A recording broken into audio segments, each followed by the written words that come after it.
Ala Rasulillah ibni Abdillah. Amma ba'du. Yang saya hormati pimpinan Rumah Sakit Islam Aisyah Alam beserta seluruh staf, pegawai, para dokter, pasien, serta jamaah Masjid Al-Quran rahimakumullah. Kita bersyukur tidak terasa hari demi hari, pekan demi pekan, dan bulan demi bulan, tahun demi tahun, kita sudah masuki tahun Hijriah 1445 Hijriah dan sudah masuk bulan Rabiul Awal yang disebut di dalam sejarah adalah bulan Maulid. Ada yang menyebut bulan Maulud.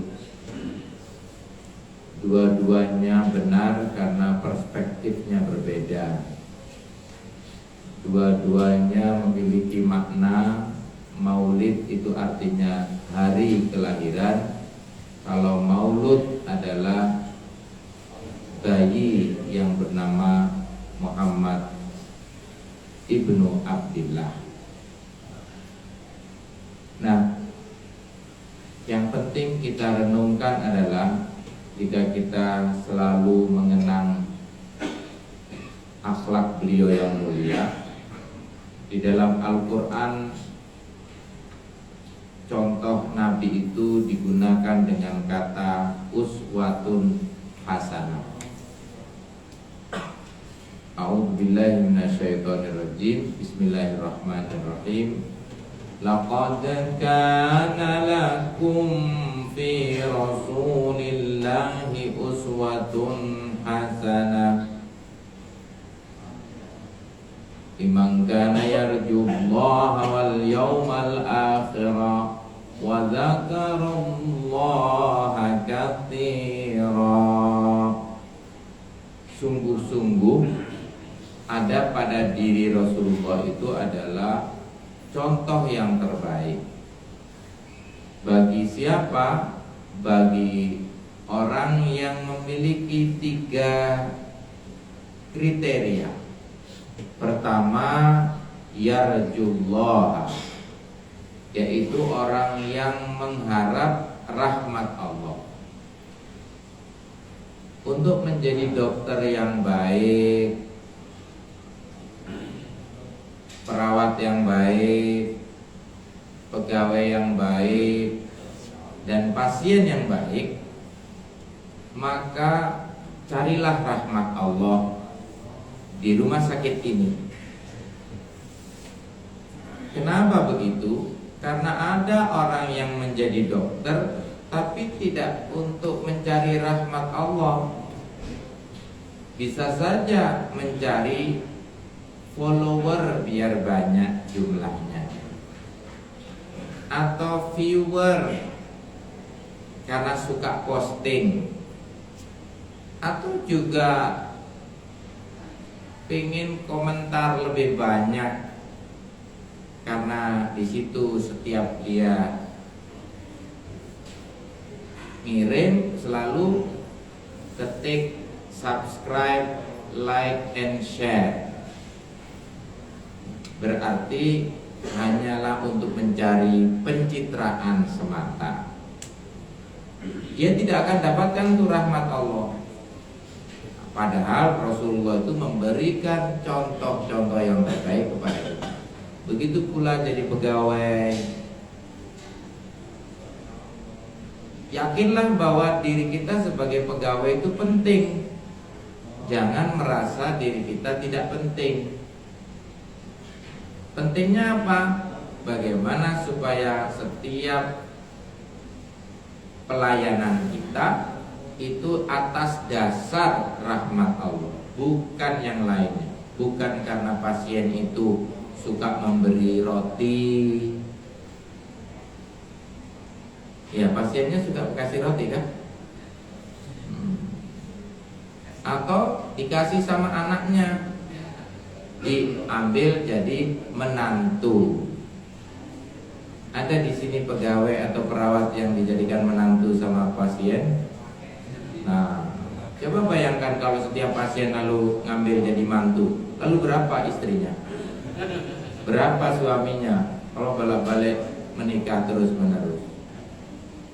Itu artinya bahwa ada sesuatu yang lain. Wal yaumal akhirah. Nah, nanti pahalanya itu di akhirat, bukan di dunia. Khidmatuki li zaujik shadaqah. Kata Nabi, pelayananmu terhadap pasanganmu itu adalah shadaqah. Pertama, yang berpasangan itu adalah suami dan istri. Jadi kalau suami melayani istri itu shadaqah, begitu pula sebaliknya. Pasangan yang kedua siapa lagi? Orang tua dan anak. Berarti kalau orang tua melayani anaknya itu sedekah. Begitu pula anak kalau melayani orang tua. Kemarin ketika kami haji bersama Dr. Udin dan Dr. Satra, kami berusaha bagaimana 225 orang itu bisa terlayani dengan baik, walaupun mereka rata-rata resiko tinggi dan banyak yang menggunakan kursi roda. Kalau dibayar wani piro, ya kira-kira begitulah. Tetapi bukan itu yang kita inginkan. Rahmat Allah itu jauh lebih besar dan pahala Allah itu jauh lebih tinggi. Disitulah maka keluarga besar RSIA ini, ayo kita meniru Nabi itu melayaninya dengan baik sebagaimana Nabi katakan tadi. Termasuk juga dokter dan pasien ibaratkan pasangan. Karena kalau tidak ada pasien, tidak dikatakan dokter. Tidak dikatakan dokter juga karena tidak ada pasiennya. Saya pun dikatakan dosen itu karena punya mahasiswa. Kalau tidak ada mahasiswanya, ya tidak dikatakan dosen. Jadi kita harus bagaimana melayani sepenuh hati. Maka saya setuju dengan motonya RSIA ini, layananku adalah ibadah. Ya, itulah memang sesuai dengan ayat yang saya baca tadi. Berikutnya ternyata tidak cukup dengan mencari rahmat, mengharapkan pahala, tapi juga tidak kalah penting wa dzakarallaha katsira. Kita harus terus memorizing, mengingat-ingat, ingat kepada Allah, ingat kepada Rasulullah, ingat kepada nikmat yang Allah berikan supaya kita bersyukur, nikmat dengan musibah supaya kita bersabar. Pasien pun begitu. Kalau sudah sembuh biasanya apa yang dilakukan? Kepingin pulang, betul ya? Nah, dokter saya ingin pulang dok. Kenapa kok pulang? Kenapa dokter teguh biasanya kalau ingin pulang? Kok tidak di sini terus, itu kenapa? Padahal ruangannya bagus-bagus ya, tiap hari dilayani baik, menunya juga nikmat. Karena saya sebelum berangkat haji itu saya dirawat sehari di sini, kateterisasi. Tapi alhamdulillah tidak ada sumbatan. Jadi saya selamat dan diyakinkan tanpa ring. Karena seingat saya sudah pernah memberi ring itu kepada istri saya waktu saya menikah dulu. Paham ya? Nah, begitulah kira-kira. Artinya dengan Nabi mengatakan khairukum li ahli. Kalau kamu berbuat baik kepada keluargamu, kita ini kan Rumah Sakit Islam Aisyah ini kan ibarat satu keluarga. dokter juga keluarga besar, perawat keluarga besar, pegawai keluarga besar, pasiennya juga keluarga besar.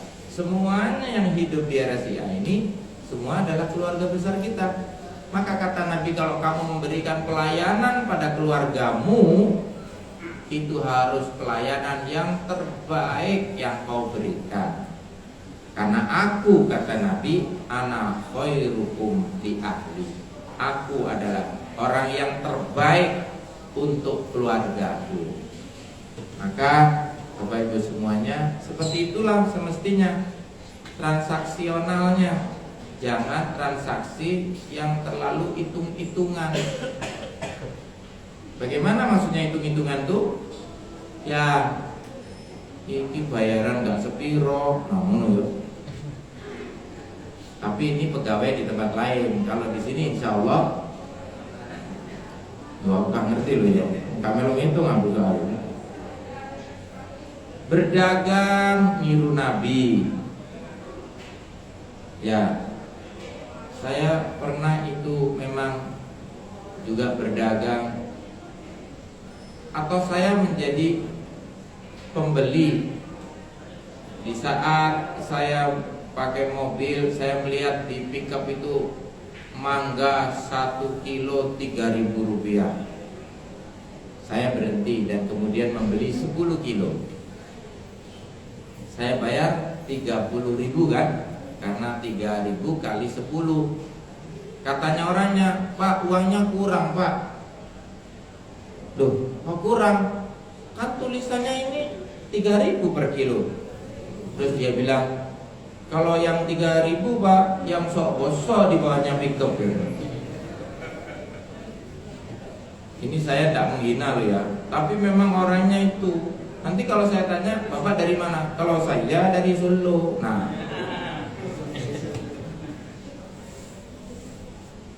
banyak perdagangan-perdagangan yang jauh dari contoh Nabi. Padahal Nabi itu bagaimana menerapkan kejujuran sehingga Nabi diberi gelar Al-Amin. Ya gara-gara persoalan dagang itu.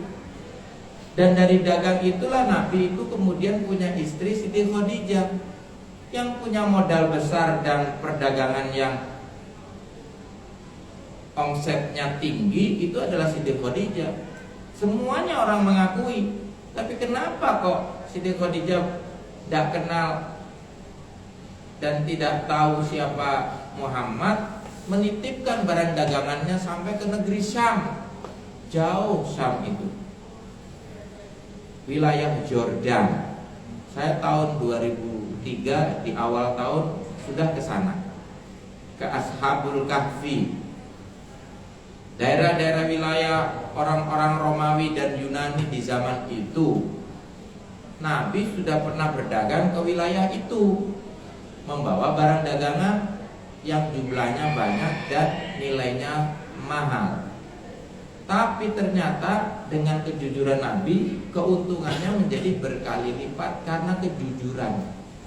Itulah makanya kemudian Siti Khadijah menikah dengan Nabi Muhammad SAW.